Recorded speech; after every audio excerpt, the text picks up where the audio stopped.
Hello and welcome to Corpse Club, the official podcast of DailyDead.com. This is one of your co-hosts, Bryan Christopher, along with Jonathan James.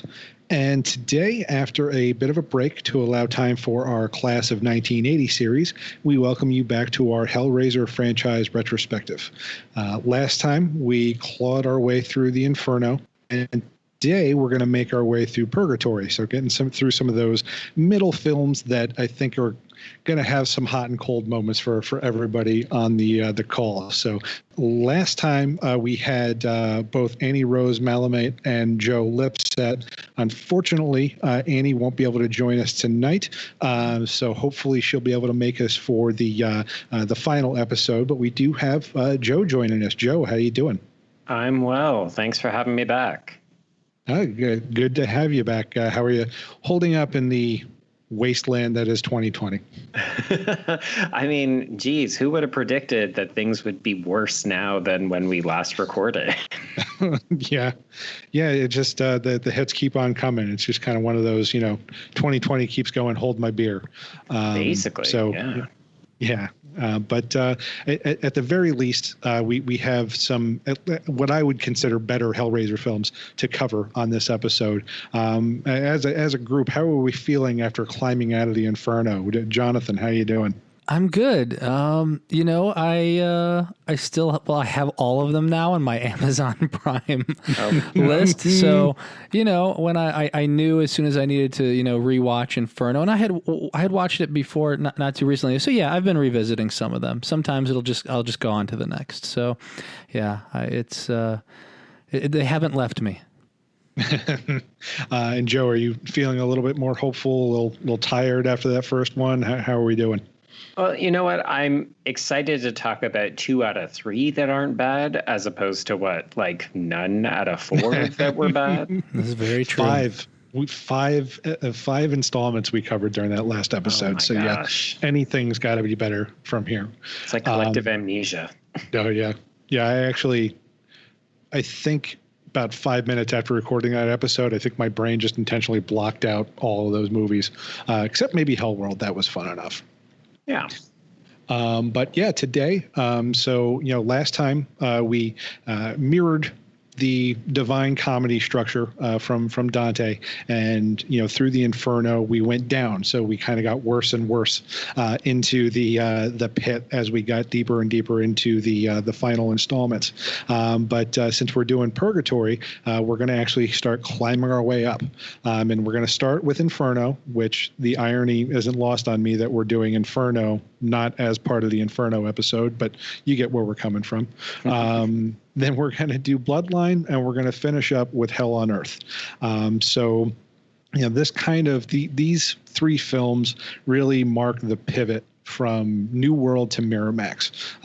With the third one, by the end of the production on that one is when Miramax picked it up for distribution, and that's where I think we all know things really took a turn, especially with the tonal shift, kind of taking it from a dark eroticism and turning it into, at best, some silly camp, which I think there's some value to that, as we'll talk about a little bit. So, we're going to do a similar format to last time. We'll just be going up in films rather than down. I'll give a little background, date, director, stars, all that kind of good stuff, a brief synopsis, and then we'll just kind of get some round robin discussion going on each movie. Then we'll wrap up with some overall thoughts, and then we'll start looking towards our final installment. So let's kick it off with Hellraiser Inferno from the year 2000. Director Scott Derrickson, stars Greg Schiffer, Nicholas Totoro, James Remar, and Doug Bradley for about 5 minutes. The synopsis on this one is: a shady police detective becomes embroiled in a strange world of murder, sadism, and madness after being assigned a murder investigation against a madman known only as the Engineer. It's got a Rotten Tomatoes score of 35%, And it's kind of got two polarizing benchmarks. The first is rather a dubious benchmark. This is the first direct-to-video installment for the franchise, and it's also the first time that they used a script unrelated to the Hellraiser franchise and just crammed Pinhead right into it. So for a lot of people, this kind of marks the beginning of the end for the franchise.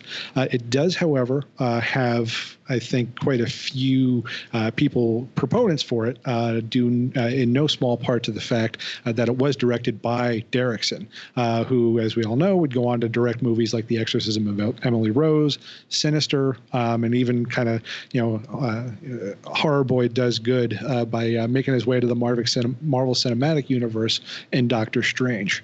And so I'm interested to see what my co-hosts think about this one. And I think I'm going to put it on Jonathan to kick us off. Of course. I was like, please not me, please not me, please not me. Get it over with first. It's like a Band-Aid. So the interesting thing, there's a lot of interesting things about this movie, but I will say that I regularly merge parts of Inferno and Hellseeker because they're the same movie? Pretty much, yeah. So I definitely, like, without having not seen, I mean, I've even seen Inferno in the last year, and having seen Hellseeker recently, I couldn't remember exactly where one started and the other left off. So I think that the big thing for me about this one is that it feels, as you mentioned, it's not a script coming from Clive Barker. He had no oversight on this one. And we know that this wasn't originally a Hellraiser movie. And so this kind of was the template moving forward, which was like, we'll take a story that doesn't necessarily have Pinhead in it, and we will, add Doug Bradley where it makes sense. And this one, it feels like it's, I mean, because it is a direct-to-TV version, but to me, watching it, it feels like almost like an anthology TV show, right? It's almost like Tales from the Crypt. You know how it's like, bookended with the Crypt Keeper. That's almost how like this, and now watching all of the ones that come after feel. It's like, let's see these terrible people and let's see what Pinhead does to them. I think there are definitely I think what helps this one compared to the others that we had seen is Scott Derrickson. Knowing what he's done now, you can see flashes and moments of that genius in Inferno.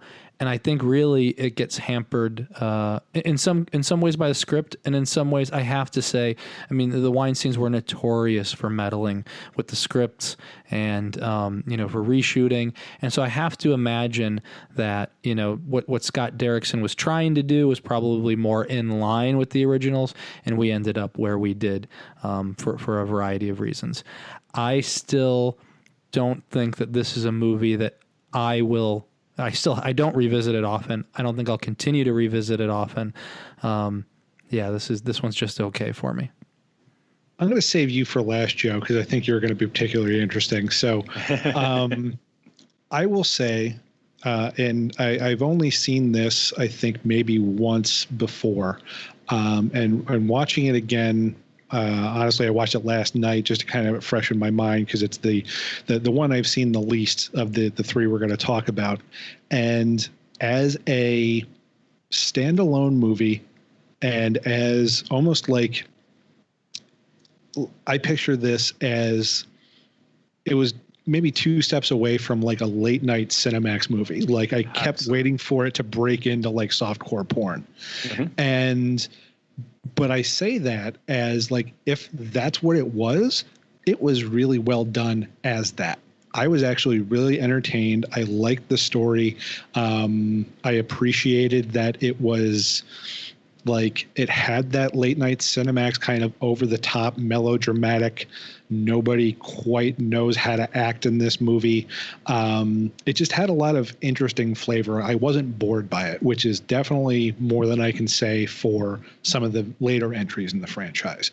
However, as a Hellraiser movie, it's awful. It is kind of the beginning of the end of just, we know what's coming in terms of the direct to follow. And this is kind of the tipping point for that. This is the snowball starting to roll down the hill. And it just completely misses the point of what the Cenobites are. It misses what makes Hellraiser Hellraiser. It just, it's all the stuff that is obviously going to happen when you take something not related to Hellraiser, which is such a singly unique atmosphere and contains very unique thematic elements. If you take something that was never meant to be that in the first place and try and cram it in, this is what you get. A very entertaining movie that is completely divergent from what Hellraiser is supposed to be. And so, I very much appreciate, a lot of people have heard me over the years probably complain about, I think a similar swing and miss in terms of like not being in line with the franchise is Jason Goes to Hell. Now I have a lot of problems with that even beyond it not fitting the franchise, but I think these movies are very similar in that it just goes down a path that just does not make sense for the franchise. So, I'm conflicted because on one end I can see myself watching this again. I almost wish there was some kind of like filter I could watch it through to get rid of anything Hellraiser related and just have it be kind of its own thing, because I think as its own thing I would like it a lot more. But just kind of the stigma of what it's doing to the Hellraiser franchise just is kind of hurtful to my soul. So I think with that, I'm going to pass it over to Joe, because I think he gave a little bit of foreshadowing in our last installment when he said his least favorite installment of this franchise was coming up in this episode. And I know it's not Bloodline, and I can't imagine it's Hell on Earth. So, Joe, what do you think about Hellraiser Inferno? I hate it. It's trash. You're absolutely right. This is my least favorite entry in the entire franchise. And as you were talking your way through it, Bryan, I couldn't help but wonder if I'm being unfair to it in the way that I do blame this film for all of the badness to come. I can't retroactively do anything but look at Inferno as, well, you set this standard that you can take a script that has no bearing with the franchise, insert Cenobites into it, misunderstand the mythology, or just set it aside conveniently for the sake of a low-budget production, and then just deliver. As you said, it's a bit of a Cinemax level quality film, and that could be fine, but that's not what it should be. And the problem is that this film made money, and it proved to the asshats who were running Miramax that they could just churn out this shitty low rent version of what we had come to love. And as a result, we just got these successive terrible films. But I would even argue that this film, I think Jonathan's right. This film and Hellseeker are like neck and neck for being nearly the exact same film. The difference is that Hellseeker at least has Kirsty. It's got something interesting that linchpins that final piece of it, which at least feels like a connective tissue. This is standalone Hellraiser of the week, and particularly if you don't like film noir, if you don't like low budget, late night, Cinemax level production quality, there's just nothing here. And I'm sorry, but I also think that Craig Schaefer is arguably one of the worst actors of this franchise in terms of like lead performance. I was up and down with him. Like at the beginning of the movie, some of his initial narration, that standard neo-noir private investigator, or not private investigator, but it's that flavor of narration. It was just like not good. Yeah. But it's also, I don't know how much of that is on him or how much of it is like when you listen to the writing, it's like there's only so much any actor can do with what he's working with there. And I don't think he did any favors to make it any better, but I don't know, as it went on, I found myself getting more on Craig Schaefer's side, not necessarily his character side, because his character's, obviously a piece of shit, but, I don't know. It just got, once I was able to kind of like set my frequency to late night Cinemax, it all kind of clicked in terms of being able to stand what was going on. Because like Greg Sheffer's good in other stuff. James Remar is good in other stuff. So, you know, I think they're all kind of like they're playing to the crowd in this movie. And randomly, Nicholas Turturro, who the only thing he's really threw me off, not necessarily because of him, but just because of the only other movie I've ever seen him in is the Adam Sandler remake of The Longest Yard. And I just keep picturing that character, which kind of, you know, it's a little distracting when you're watching a Hellraiser movie.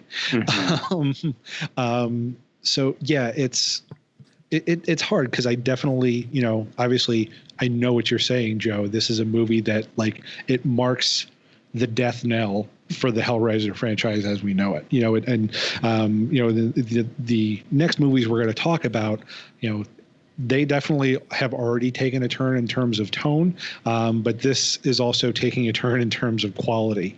And yeah, it just kind of marks the beginning of the end. So it's, you know, do you grade the movie based off of what it is, or do you grade it based off of what it means for the franchise? And, you know, I can't say I blame you if you can't separate those two things, because frankly, I can't either. I don't think it necessarily has a passing grade for me though, for either. It's like, I think the biggest mistake, one of the biggest mistakes that this movie makes is that there is no real surprise. That you know where this movie is heading. Even if this wasn't a Hellraiser movie, you would know where it's heading. This is not like a redeemable character. He's not sympathetic. What I think works really well is that mixing. You have like with Kirsty, you have this innocence that then gets wound up with these people who are, actively seeking out, in the case of Uncle Frank, actively seeking out the Cenobites. And the mixing of those worlds, I think, is what makes it so interesting. Also, that duality, right? Is that Pinhead's kind of playing with her. Here, we just see this terrible person who's getting what he deserves, and just desserts can work in certain ways. It doesn't really work here. And again, especially because what they lean on is like this surprise that just doesn't exist. And I think that's probably the biggest mistake this movie makes. Yeah, and it would be easy to say that Hellseeker is doing more of the same, but at least in that way, you've got the interplay between, what's his name? Dean Winters. Thank you. Yes, you've got the interplay between Dean Winters and then Ashley Lawrence, which gives that finale a bit of a lift, because it's not just a moral judgment that's being imposed, right?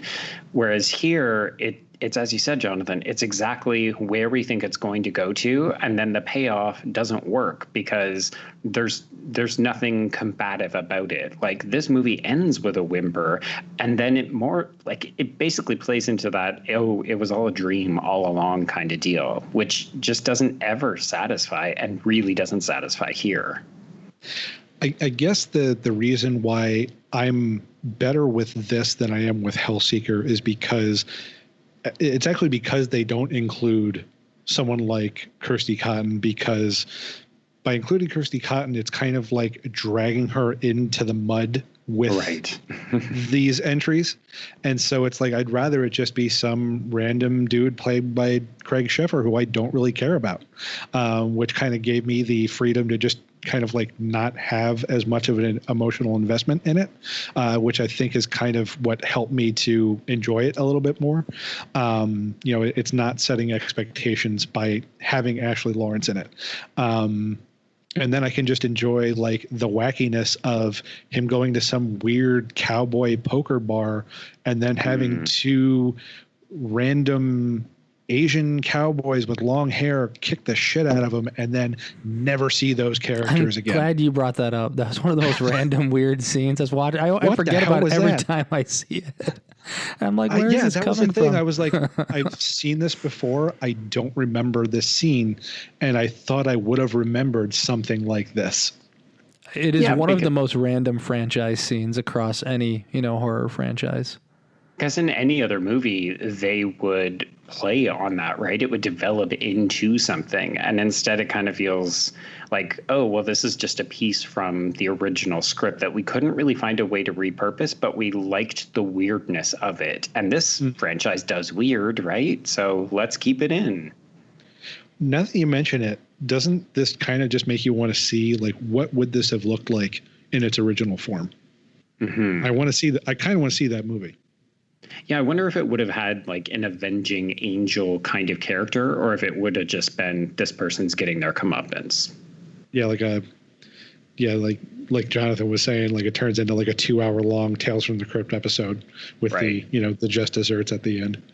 I mean, I think I could see this too as, an hour of the HBO series that they're going to make where this is playing for 50 minutes and it's not stretched out to 90, right? Like this is enough of a premise that I could see a television hour doing reasonably well. You get a taste of Pinhead, but it's mostly a film noir and it's fine. But not feature length. I do. Yeah, I think the one thing I do take exception with in terms of the Hellraiser mythos is that, like, they really don't. The Cenobites don't really care about psychological torture. No. At least as it's been presented in the first film. They are all about, the pleasures, quote unquote, of the flesh. And so this doesn't seem like their style.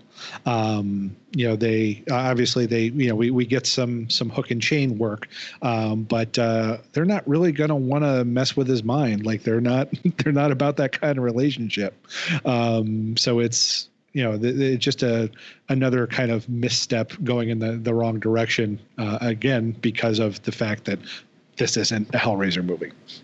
Like, is Pinhead the Santa Claus of mental torture? He's just visiting all of the crooked cops and going around saying, okay, well, now you're in your own personal hell. Who's got the time? And can he be like omnipresent, or does he have to like do rounds? I think he does rounds. He has to do rounds. And I think finally, I think one of the last things I do want to say is like a really big misstep is I think this movie is the worst the Lament configuration has ever looked. Like it was just a block of wood that they put like the design on. There was no lacquer work, it doesn't look black. It just looks like they found a random wooden cube and just slapped a little bit of gold paint on it. It was not well done at all. Yeah, that reduction in budget you can really clearly start to see as it heads towards VOD direct-to-video territory. Definitely. So I think with that, we will move on to 1996's Hellraiser Bloodline from director Alan Smithee, who I love his work. I'm a big fan. And starring Bruce Ramsey, Valentina Vargas, Kim Myers, not Meryl Streep, Kim Myers, and Doug Bradley in an actual significant performance. The synopsis on this one is, in the 22nd century, a scientist attempts to right the wrong his ancestor created, the puzzle box that opens the gates of hell and unleashes Pinhead and his Cenobite legions. Funnily enough, this one has a lower Rotten Tomatoes score than Inferno. Inferno had, I think, a 35. This guy's a 29. And this was one, I think I'll go first on this one because this one, I do hold a special place in my heart for it because it is the first and only installment that I got to see in the theater when it came out. Right. I hadn't been old enough to really see the third one when it came out. I was barely alive when the first two came out. So this was really the only chance I got to see a new Hellraiser movie in theaters. And not only that, it was, initially billed as the final installment. They were going to kill Pinhead, which I guess technically they do. All the other ones that come after it are kind of retroactive. They go back to other quote unquote Pinhead adventures, before his death.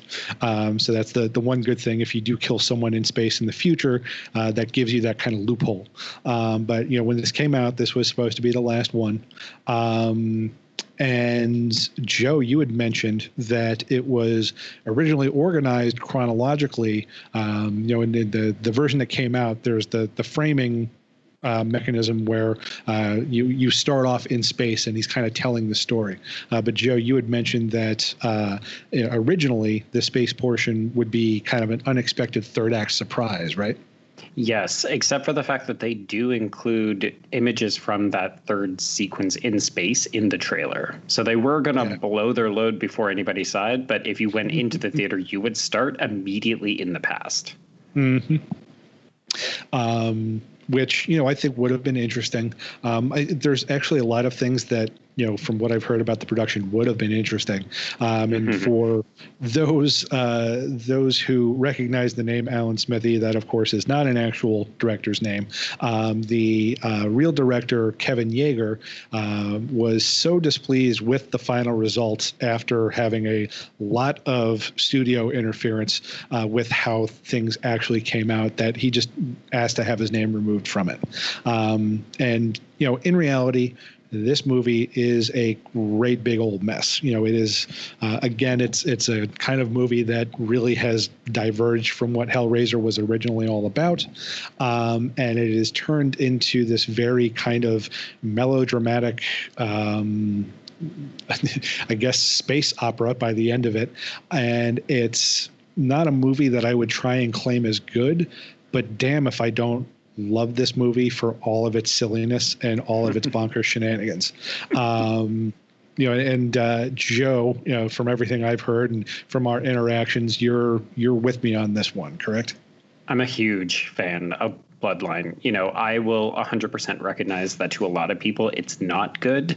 I will unequivocally say that it is my favorite of the of the films that we're covering tonight. And I love this film because it swings for the fences. You're right in saying that it is starting to creep pretty dramatically away from the kinds of stories we were telling, particularly in the first two films. But there's something so audacious about this film, willing to tell an origin story set over 300 years, casting the same bland actor to play multiple parts, but then not actually caring about what he does, because they're trying to create another iconic villain that can go tete-a-tete with Doug Bradley's Pinhead. And God damn if I don't wish I could see more of the Angelique Pinhead interactions in the work print that supposedly exists out there in the world.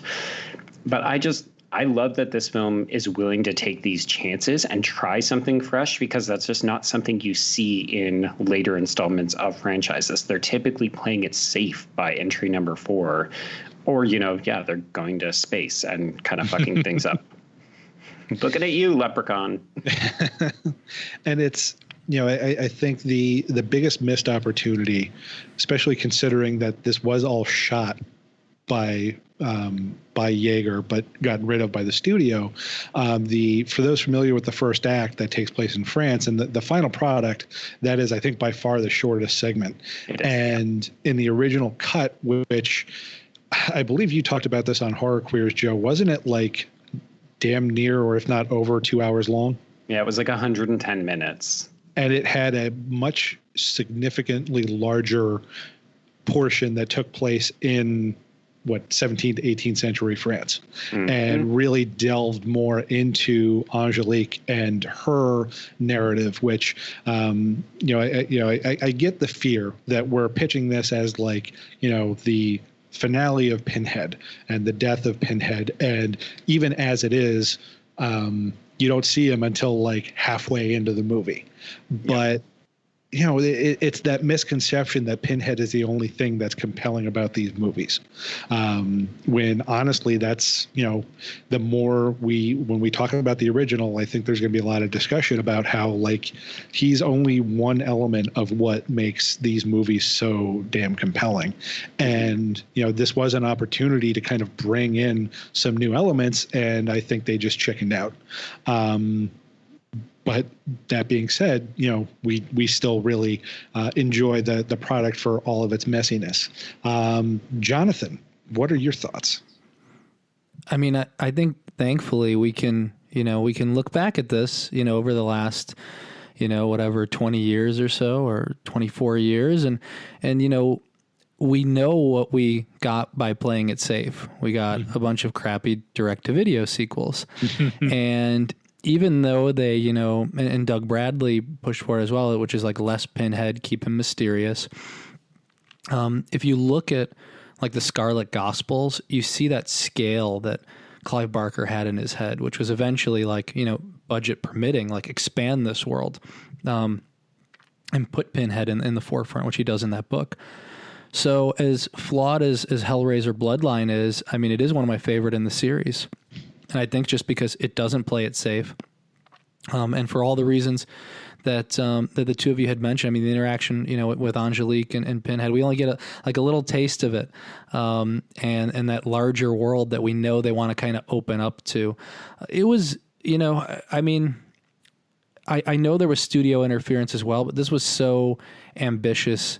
It was it almost like too ambitious to work in this format. But of course, this is the format they had to use. Yeah. You know, I remember, if I'm not mistaken, I believe they originally tried to get Stuart Gordon to direct this one. Correct. Yes. And I just, it makes me so sad because I think in the right hands, I think just Kevin Yagher wasn't necessarily the right director for this kind of material and this kind of storytelling. You know, and again, like we know studio interference, but I just think that Stuart Gordon probably could have handled this scale, and I would have loved to seen what he would have done with this material. That being said, we have what we have, and it's still even messy. I enjoy rewatching this, and it's far better than most of the sequels. Yeah. If nothing else, you need to appreciate the fact that Pinhead has gone full-blown Bond villain in this movie. Like he starts kind of going in that direction in part 3, but here he is just like monologuing his way through every scene he's in, and just like pontificating about stuff that's like, dude, what are you even talking about? Just like some of those monologues are like, are you talking to yourself? Is this directed at anybody? What is this? And it's just so delightfully bonkers. Oh shit, Pinhead got into philosophy 101. Yeah, like you keep waiting for him to say, like, I got some stuff you should read. But it is funny, Jonathan, you mentioning, you know, how the what they had written was kind of too ambitious for what they had to work with for a movie.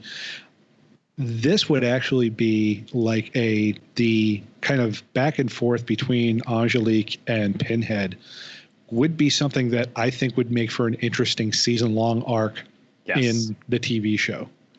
Yeah, that would be very interesting. Because you could actually then dedicate the time to allowing their grand plan to unfurl. Because the thing that is so frustrating about watching this movie is that there are hints that they were each planning on doing something that would allow them to gain greater power, right? Like, and there's a lot of things where you look at it and say, well, why is Angelique, who is a princess of hell, spending 200 years hanging around on Earth doing nothing? Like, there's little things where you think, oh, I wonder if this is in this other piece. But if you had the opportunity to actually flesh that out and let Angelique and Pinhead kind of loose in the world to do nefarious plans, that would be so interesting. Like, what would these characters get up to?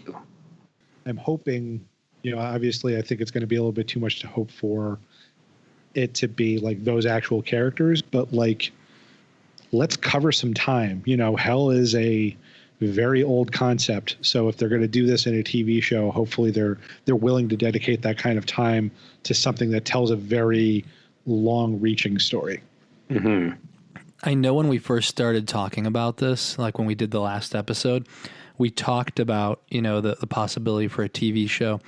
And as both of you may know, like since then, we may end up in like a Friday the 13th situation because Clive Barker's trying to get his rights back.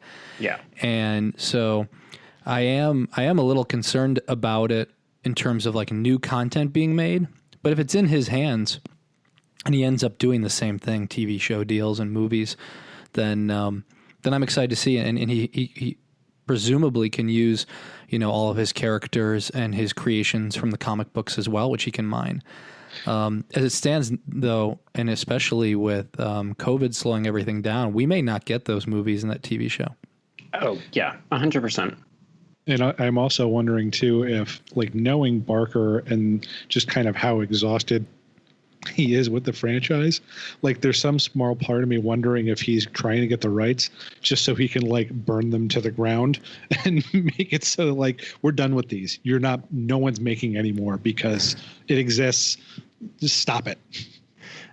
Well, his health is also not great. Mm-hmm. He's had some declining health in the aughts. So even if that was his intention, there's every possibility that if something happens to him, and, like, fingers crossed, nothing happens to Clive Barker, please do not put that energy out into the world.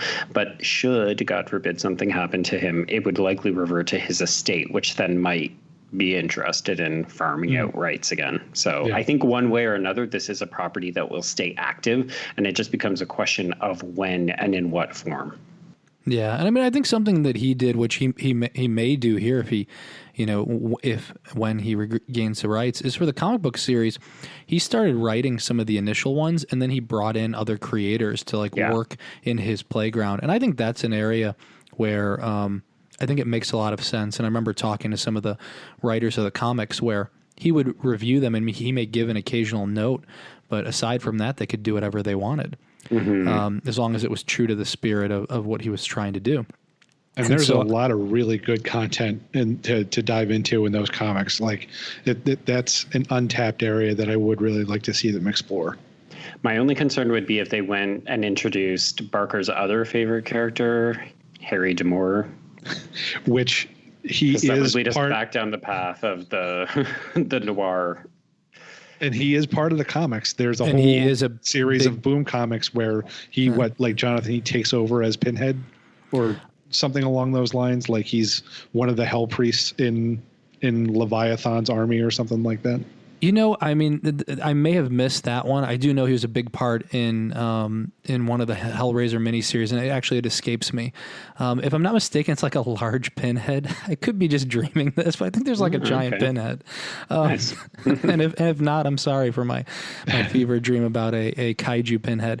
But we do see that character is a major part of Scarlet Gospels. So I think that is, Hellraiser. Or I think Clive Barker merging the Hellraiser world with some of his other creations is definitely likely.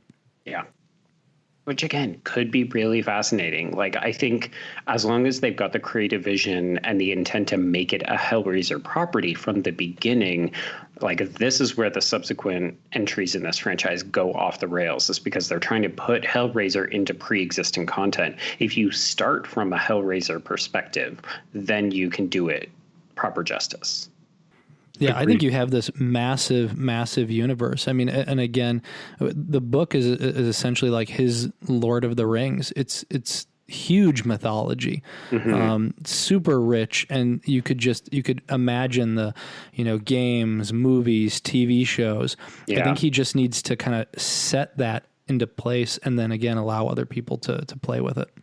Yeah. Because that's the best thing about Barker is he doesn't play in a tiny sandbox. He builds worlds, right? And that's one of the reasons that I like number 4 is because it literally spans centuries and like out into outer space. Like it's trying to capture the grandiosity of what Hellraiser could be.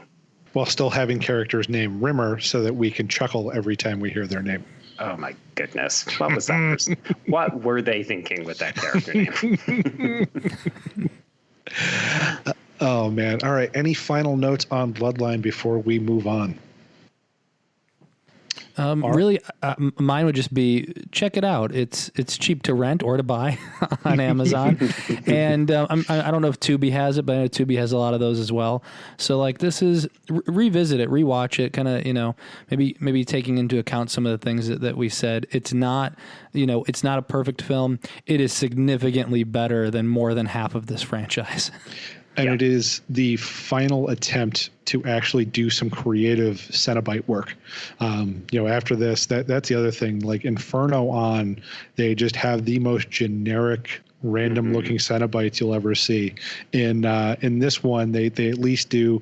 I think they did Angelique dirty in terms of just the way they kind of. In the third act, she's just kind of like another Cenobite, but she does look pretty cool. She looks great. Yeah. And the twins are just amazing. I loved the way that came together, getting to see how they're created, all that good stuff. So yeah, it's your final kind of opportunity to see some quality creative Cenobites. Yeah. That's I think where Yagher is at his best and I don't know, maybe that's also reshoot director Joe Chappelle. Who knows who shot what, but whoever did it, they clearly spent a little bit of time thinking, how did these Cenobites get created and what is the thought process behind it? Because it looks good and it's interesting to watch. Definitely. All right. Well, I think that's going to bring us to our final film of today, and that is going to be Hellraiser 3, Hell on Earth, and that's from 1992 from director Anthony Hickox. It stars Terry Farrell, Kevin Bernhardt, Paula Marshall, and Doug Bradley. And the synopsis is: an investigative reporter must send the newly unbound Pinhead and his legions back to hell. This has the highest Rotten Tomatoes score of the three films, perhaps a dubious honor with 41%.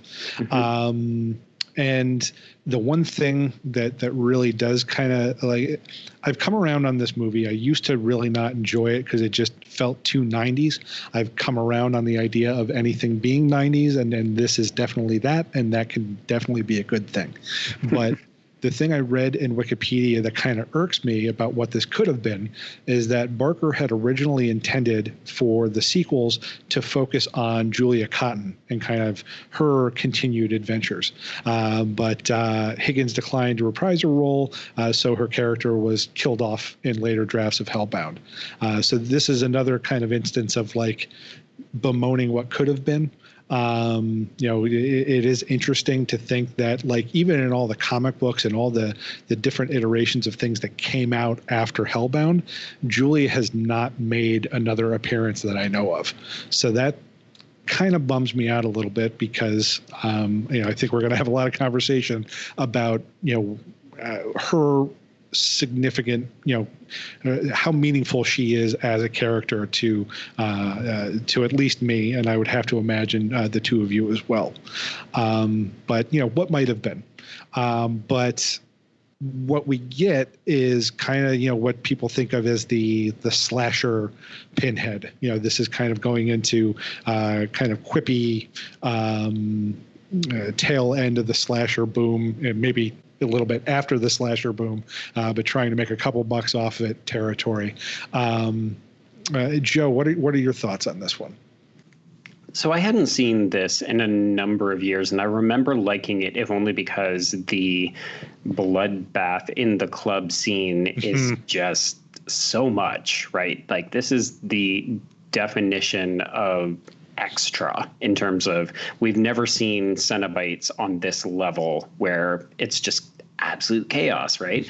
And going back and rewatching it, I realized I had really forgotten about the Vietnam stuff and the confusing stuff about basically just how Terry and JD are a focal point of the early part of the film, and then they just disappear for the entire back half. So I struggled a little bit narratively with it this time, but what I had forgotten completely was how fascinating this film is from a directorial perspective. So that really made up for some of the narrative shortcomings for me.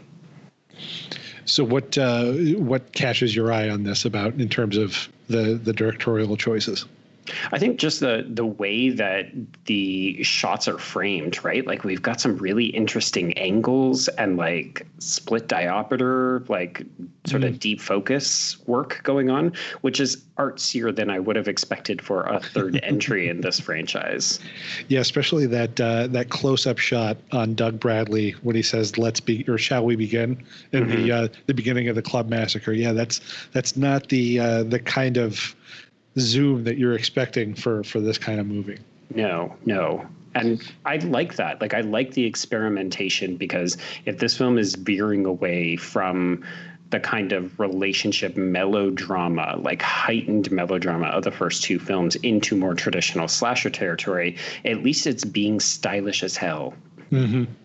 Yeah, it's not being lazy about it. At least it's trying to do it a good job of servicing that Pinhead as slasher story. Jonathan, how about you? What are your thoughts on this one? This is one that has grown on me significantly over the years, and it may have just been because I wanted to put something on as comfort food. It was free on VOD back in the day, and I just let it go again and again and again. And so now it's not a great movie. It just wore me down. I think there are some, as mentioned, there's some great shots. There's some great elements in this movie. Let me start with maybe some of the things that I don't think works, or that I think had they been changed, it would have been better. I think having Joey as the main character here just does not feel right watching the first two movies. And I think it really needs to be Kirsty. It finishes this in a trilogy that's satisfying. I think we'd be more forgiving of this movie if we did see them together. I don't think it doesn't make as much sense here. And then seeing Kirsty helping out Terry, that would have resonated more. And I'm surprised too with a theatrical movie that they just didn't decide to follow that character. I mean, even around the same time this came out, you had the Alien franchise, and Kirsty's is this franchise is Ripley, and so sidelining her. I mean, she has there are those clips in this movie, but to me, I guess that's the biggest mistake this movie made. The rest of it, I think, is forgivable. Obviously there's some, I don't love JP Monroe, but some of the stuff with him, like sacrificing, people to Pinhead, I like that concept. I think that's a lot of fun, both in terms of like just general idea and then the practical application of, putting, Doug Bradley into that. And so I think there's a lot of fun there. The club scene's fun. The Cenobites. I mean, I know they imagined that it was cool to have a CD, throwing Cenobite, in the 90s, but now, I mean, and imagine, because they could live for decades or hundreds of years. So that Cenobite's got to be like, next to the cassette Cenobite, next to the 8-track Cenobite, being like, we're not cool anymore. I was actually picturing, like, had they made this movie in like the mid 2000s, would it have been like iPod Nanos coming out of his head? Like, what would have been? Exactly. Yeah. We would have electrocuted them or hit them with sound waves. But yeah. So it's like some of those things are still cringe inducing. Yeah. I do really love the church scene. Yeah. The church with him going into church.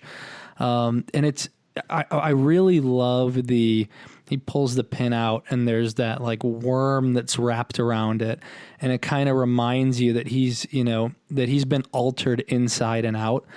And again, even though some of it kind of goes a little far, or maybe, like why does he need to actually do this? Why does he need to, give the priest Eucharist? There's just something about it.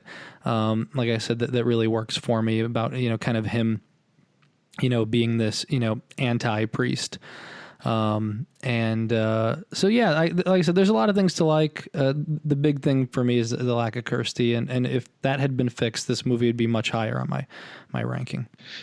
Yeah, that church scene is something. And I remember reading the people involved with there were people on the crew who were like, are we going too far with this? Like, this is a little blasphemy for my taste.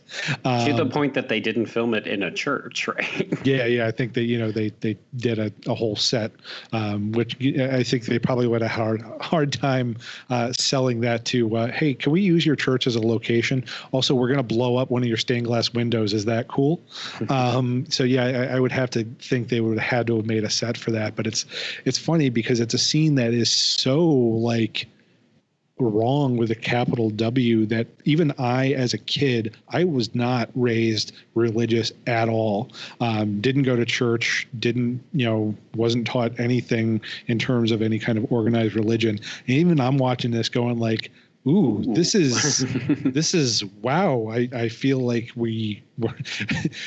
Have we overstepped here? Yeah, and it's funny. Like in the silly slasher Pinhead, this is the one where I'm like, man, I think we've gone into taboo territory here. I can't believe we're going here. I mean, I can't believe that they released it to theaters with the Eucharist scene. I can't believe that they let them.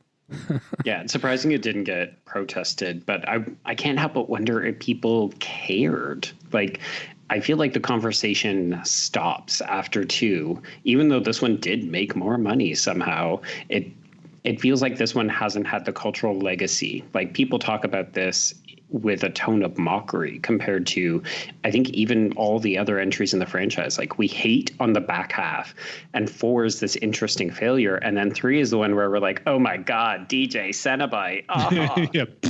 Yeah. Like, there's a lot of value to this film. It's not perfect, but there's a lot of interesting stuff happening here. Mm-hmm. And I do regret that, anytime you have a chance to do either Julia Cotton or bring back Kirsty, I think, it's a missed opportunity to not do that. But I got to say, I really like Terry Farrell as Joey. She's got kind of a natural charm that I think came across just as well in this movie. Would it have been better to either pair her up with Kirsty or, find some way of, being able to work one of the primary characters in? Absolutely. But, I do think, given the situation, I thought she was great in it. And honestly, I love when someone can lean into being a really big douchebag. So I loved the J.P. Monroe character, just because Kevin Bernhardt was, talk about swinging for the fences. He is going for, all-time horror D-bag. And I thought he hit the mark. If that's what he was going for, that's what he got. Pretty good for a soap star. What was he coming from? I think he might have actually gone on to Days of Our Lives after this, but I believe he had a running thing on that. But then, he transitioned into Hospital. A screenwriter. Oh, maybe it was General Hospital. Yeah. I could look it up, I guess. I'm cheating here. He was Kevin O'Connor. All right. Well, was he a world-class D-bag in that too, or was this a departure for him, showing his range? I think he was cast regularly as D-bags. Okay. He seemed to have a face for it. Yeah. I think one of the weirdest things as I was watching this with maybe a more critical eye the other day was I was surprised how brightly lit almost every scene in this movie is. True. Like you're in this, nightclub, and it's got the house lights on. They go to the restaurant that's attached to this, house lights. Oh my God, that restaurant that is attached to it, that is worth a good chuckle, because that looks like a massive 300-person restaurant that's apparently attached to this nightclub that's playing hard rock music. Yeah. I love it. It's it's crazy. And then you go to his private, room, and again, house lights. So, I guess the one thing is it's not, it's so this, in a lot of cases, a lot of these scenes are so drowned in light. It does kind of take away a little bit from the scariness. Maybe they were just so proud of the effects work that they had put together. They were just kind of like, we're going to put it out there. You're going to actually see it. No dark corners for us on this one. Yep. I definitely feel like you can see Doug Bradley struggling in the early part of the film. I know that the column was not easy for him to act in, but you start to realize that Pinhead is so much more than just the voice. Like, he really is a full body performance in the way that he moves, and he uses like his arms, like contrast what he can do when he's stuck in the pillar at the beginning to the way he's performing for the crowd in the church. And you really get a sense like Doug Bradley knows how to put on a show. Yeah. Yeah. And you appreciate the minimalist approach he takes doesn't mean he's not doing a deliberate performance. Yeah.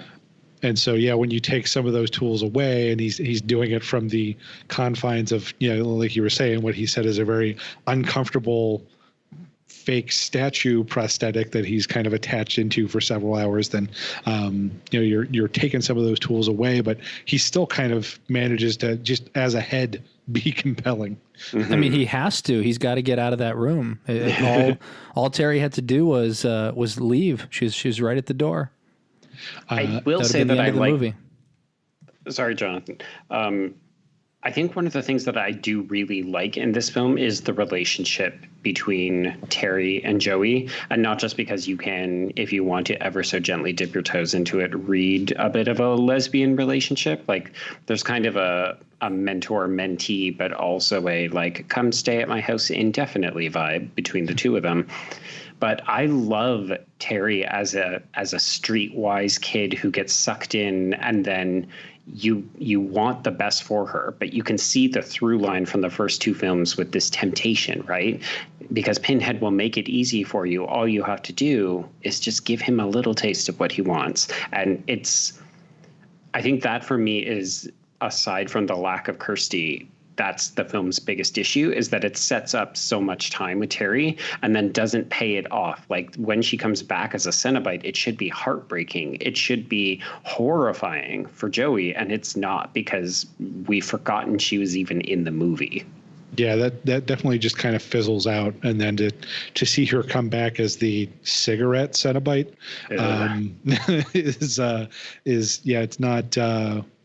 it's not the way her character should have gone out. And then there's JP, where I'm not even 100% sure what his theme was supposed to be, other than like, I guess because he was so into sex that they just turned him into like this perpetual piston machine. That one didn't make a whole lot of sense. It was very interesting though. And I will say, I think his death prosthetics work was probably some of the best in the movie. It was just nice and gooey, and lots of fun sound effects as the unidentified, perpetual motion rod goes through his head. Mm-hmm. But yeah, I do think we should take a couple minutes. We've alluded to the barroom massacre scene. I think we should devote a little bit of time to talking about that, just because it's, you talked earlier, Joe, about how Barker builds these kind of great big worlds. But I think up until this point, a lot of those worlds are only hinted at in the Hellraiser movies. And like you said, that it's really only between one or two people. And this is the first time it's almost like Pinhead's coming out party. Yeah. And he makes a grand entrance to the world. We got, I think the highlight for me is definitely the soft drink, or the drink turning into Pinhead's face and then just skewering the one woman's mouth. It's pretty good. Even it's maybe not the best CGI effects, but I think for 1992, it wasn't bad enough to like completely take me out of the moment. Mm-hmm. And don't forget, this was the first ever use of CGI in a horror film. Was it? Apparently. This is what I'm reading on Bloody Disgusting. Okay, I did not know that. So yeah, even I think that makes it even better. Usually when you're looking at the first use of CGI, like, I don't know, whenever I think about bad early 90s CGI, my brain always goes to Escape from LA, and just how like that is rough stuff. But this, I think it was just they knew to use it sparingly and quickly, so that not to give you too much time to see the seams before they cut back to the practical effects of the ice spike coming out of her mouth. Yeah. I think what I appreciate too is that there's cleverness in some of these gags. Like they hit you over the head. They're a little bit on the nose in terms of what we're dealing with. But in later films, when we have no budget to work with, all we ever get to see are those damn chains. Mm-hmm. So it's really refreshing to see, oh, the Cenobites can deliver the pain in alternative formats given the opportunity to do so. Mm-hmm. And even if it's not like, even if it is the chains, because they do, lean on the chains pretty heavily, there are a lot more things a chain can do than just kind of go through, attach itself to your face and rip you in half, which is all we get in the latter entries. Here, it's, you get partial face, tearing off. I think they do a really, really funny gag where isn't it going through like 3 different. I was just going to say, at the bar, and it goes through all of them. Which gets paid off when we get to our cult one with Kerry Wooer, right? Because that's what he does to all of the cultists. This is true. It looks so bad, though. Oh, yeah, man. This one, it actually looks good. Why did you have to remind me of Deader? I'm sorry. I thought we were done with this, Joe. We were moving up. We're going up that mountain. Right. Only up. Only up. But yeah, kind of the last, not quite the last hurrah, because you get quite a bit in the fourth one, but I think this is kind of the peak practical effects of the series is probably in this movie. Yeah. And it takes up a big chunk of time, right? Like we get all of this, and then we get all of the slow motion explosions as Joey tries to run down a street. And then, confronted by her ex-cameraman who now has the camera coming out of his eye. Great catchphrases. Oh, yeah. Yeah, he's the quippiest of them all. Which is weird because it's like, why him? Pinhead just liked the way he talked. It was like, you can say anything you want. Everybody else shut up. This guy has carte blanche. I'm just going to shove a CD in your mouth so you can't talk at all. Yeah. I'm going to wrap barbed wire around your face. So just, drink your cocktails and blow fire out of your mouth. But this guy, I like his voice. I'm going to give him some lines. Mm-hmm. It makes me think about what kind of Cenobite I would be. I don't know. I'm going to give this some thought. I shudder to think. I mean, I think about what I would be, but the Butterball Cenobite already exists. So I just like his vibe. He's just got he's like the bassist, and we'll talk about him later. But see, we're all podcasters, so wouldn't we be like vagina neck, like the ladies often get?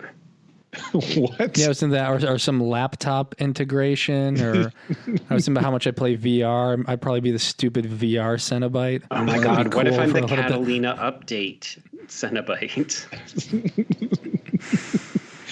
Oh no. Yeah, and I guess if we're talking early '90s when this came out, I'd be like the Alta Vista Cenobite, and I would just kind of randomly freeze for several minutes before actually getting to where you need to go. Right. Or Clippy the... Oh, yeah. God, yeah.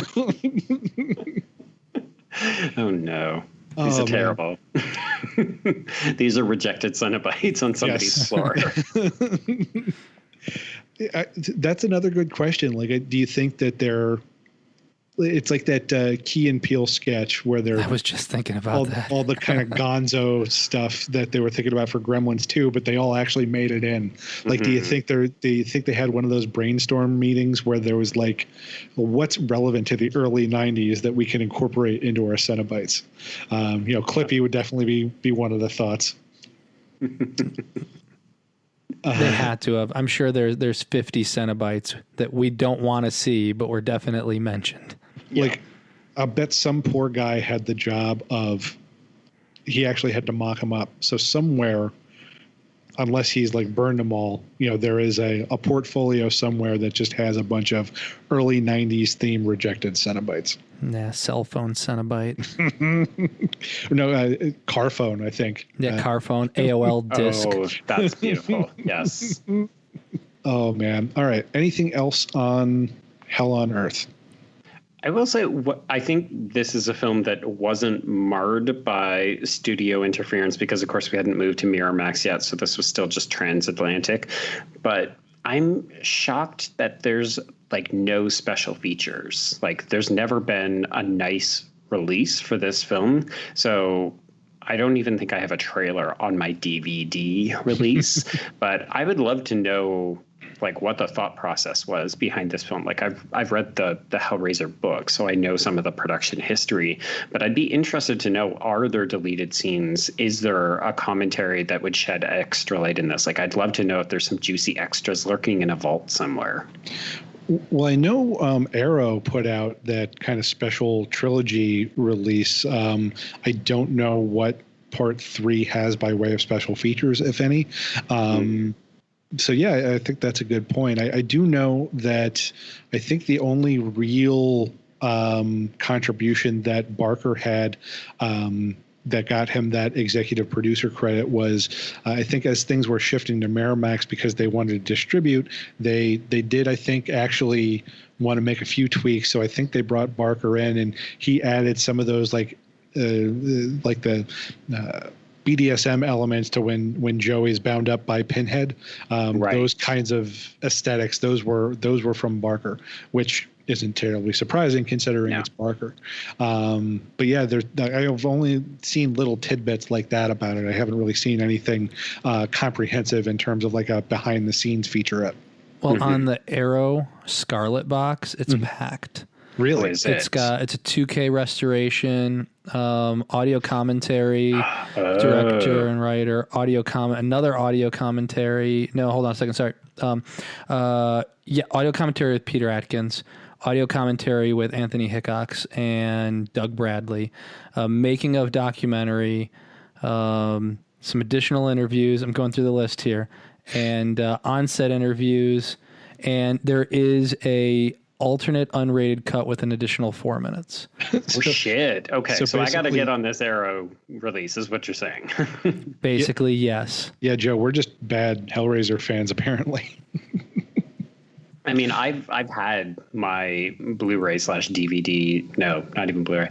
Let me try that again. I've definitely had these I've had these DVDs, I think, since the time I could first buy DVDs. They were among the first that I bought. I immediately was like Hellraiser 1, Hellraiser 2, and then I just kind of grabbed the next couple as I was building out the collection. But I don't know. I guess it never occurred to me that I should be trying to scoop up better releases of them because it just didn't seem like the franchise was being given its due on releases. So I'm excited to hear that Arrow actually put in some time and effort to at least cover the first 3.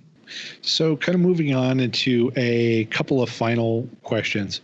How do you both feel about the overall tonal shift into camp? Is it something that ultimately, while it does diverge, it's something you're glad exists? Or is it something where you're okay with what it is now, but really just kind of disappointed that they ever went in that direction in the first place, somewhere in between, none of the above? Jonathan, what are your thoughts on that? Given the decade, I'm just not sure that any franchise really survived, with the way that Clive Barker was going with 1 and then with 2. It just, I don't think it was in the cards for this franchise. And in a lot of ways, this movie this series could have been one and done. So again, we saw, obviously, we saw Nightmare go that way. Child's Play, was always a little bit campy, but for Hellraiser 3, if they wanted to get it in theaters, we were going to see it continue to go to that direction. That's just the way things were then. And I don't think the world was kind of ready for what Clive Barker had in mind. It's like, it's the same thing for Nightbreed, right? It's just, this happens with a lot of geniuses and a lot of artists. Look at John Carpenter and how many of his movies weren't appreciated till after. And, Romero, where still some of his movies aren't appreciated as much as they should be. And so I think it's just unfortunate that similarly, at the time, people just didn't recognize the genius that was Clive Barker, and he didn't have the right creative outlets or partners to let him keep going. So anyway, I guess sad for missed opportunities that we ended up getting what we got instead. It is interesting that you mentioned kind of, you know, the 90s, like it didn't stand a chance. It was going to make that tonal shift. It kind of made an inverse shift that the Return of the Living Dead franchise made, because their movies in the 80s were kind of a lot more, not necessarily like happy-go-lucky, but there was definitely more of kind of a fun, campy horror or comedy element to them. And then in the third one that came out in the 90s, they took this turn towards the serious. And Hellraiser kind of did the opposite thing, where they were two very adult, serious movies to begin with, and then they kind of went into this, you know, silly territory. So it's just kind of interesting to see that inversion between these two franchises as they got into the 90s. Joe, what are your thoughts on the turn for the camp? So it's interesting. I anticipated that this was coming, and when I was rewatching them, I tried to pay a little bit more attention to this element. And I actually feel like 3 is the one that forecasts where the series will go, and 4 is the attempt to try to desperately hold on a little bit to what the first 2 were trying to do. So I do find 3 a little bit campy, and it gets into the quippy territory that was more commonplace because of what Freddy was doing in the 90s. But I feel like 4 is that attempt to course correct and say, we're going to try to tell a little bit more of a serious story, and that's why we've got a historical element to it. You know, I think people conflate the 4th film with a bit of cheesiness because it does go to space, and space is silly in horror films a lot of the time. And the production budget doesn't allow them to do the kinds of things that you would want to see in a better space movie. Like the ship kind of looks like crap in number 4. It's the weakest part of that film. But I think 3 anticipates, like, if you take out Joey and switch her in for a homicide detective who has a drinking problem, you basically got where the series will go. But 4, to me, I think that's why I like it more, is because it's still playful and interested in exploring larger issues without necessarily becoming moralistic and just saying, like, let's introduce interesting Cenobites. And I think that kind of leads into the last question I have for the group, which is, you know, I think we can all agree that as it stands, Hellraiser is this weird anomaly where, you know, for us, it's the original is either our favorite or very near the top of our list. But I think the franchise as a whole, I would rank it very low on my list of overall franchises for just how bad they get towards the end. Yeah. Now, in an alternate universe, though, where Miramax has some sense and decides that after Bloodline, they're going to call it a day, how would this change your rankings of the Hellraiser franchise if it stopped at Bloodline? I absolutely think so. I mean, it's so hard to wash the disastrous effect of the last half of this franchise. Whereas these first 4 films, you know, they're not in perfect symmetry with one another. Like, it really is 1, 2, and then you've got 3 and 4 kind of off doing their own separate thing. But they're so unique in the landscape of horror. Like, really, I think apart from what Jonathan mentioned, like apart from Nightbreed, this is the weirdest franchise that gets produced out of the 80s and 90s. And, you know, some people will quibble and say Nightmare, but I don't know, like, considering that this doesn't use a ton of dream imagery, like there's a little bit more in Hellraiser 3, but apart from that, this is mostly grounded, and there's some pretty crazy stuff going on in these films. So I think if you had capped it at 4, it would have been like, we got 2 really psychosexual ones, a bit of a slasher fun one, and then a playful oddity of a space movie, and then we're out. That sounds pretty cool to me. Yeah, not too bad at all. Jonathan, what are you thinking? I'm gonna go glass half full on this one, and I'm gonna say, well, for a couple of reasons. I think I'm okay even with the other sequels. I still look at this franchise real highly because 1 is just such a fantastic movie, and it's kind of, I do the same thing with Alien, right? Alien is so good. doesn't have a negative, like the movies that come after it, well, after Alien 3, don't ruin my experience. And it's the same thing here. And so maybe, if anything, that these movies that would come out in, in intervals, the DTV entries kept Pinhead in the press and Hellraiser. Maybe it was somebody's first introduction to the series, and then they found out about the other ones, and it opened them to the world of Pinhead and then Clive Barker. So from that point of view, I'm like, well, I can survive. I think maybe it helps is that there's a light at the end of the tunnel, hopefully, whether this goes back to Clive Barker immediately or whether he's involved in which is also an outcome, by the way, of what I was mentioning. The new show and movie that they're talking about, it doesn't necessarily mean that they're canceled. If Clive Barker wants to work with them, be creative partners, right? That's totally an outcome. Usually we don't see things get drawn out like what's happening with Friday the 13th. They come to some kind of resolution. And that hasn't happened, and that's why it's getting drawn out. Mm-hmm. In this scenario, Clive may fight to get it back because it's his baby, and I think he has every right to do that.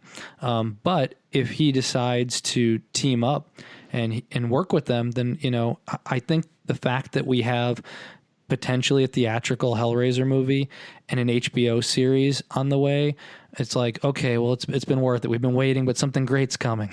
So yeah. I think that's maybe re-energized me a little bit. I'm like, things aren't so bad. And I think that's a great energy to cap us off on this episode as we get to the precipice of getting into paradise. Our next episode will be on the first two films, and I'm really, really looking forward to seeing what kind of discussion comes up out of it. So I think that's going to bring us to the end of today's episode. But before we go, Joe, you want to remind us where people can find you? Sure. So I am the co-host of a queer horror podcast called Horror Queers, and you can follow along with the show at Horror Queers on Twitter and Instagram. And if people just want to follow me, then you can find me on Twitter and Instagram at B Stole My Remote, and that's the letter B. All right. Thank you, sir. And with that, another episode of Corpse Club comes to an end. We want to thank Bryan, our engineer, for actually making us sound good. And we also want to thank all of our listeners, including those of you who have signed up for Corpse Club memberships. Don't forget to rate and review us on Apple Podcasts, because every rating and review helps. You can also find us on Google Play, SoundCloud, and all of your favorite podcast providers. If you want to get in touch, you can reach us anytime at contact@corpseclub.com, or on Twitter at Daily Dead News, or at Corpse Club, and on Instagram and Facebook under Corpse Club. Thanks for listening, and until next time, stay scary.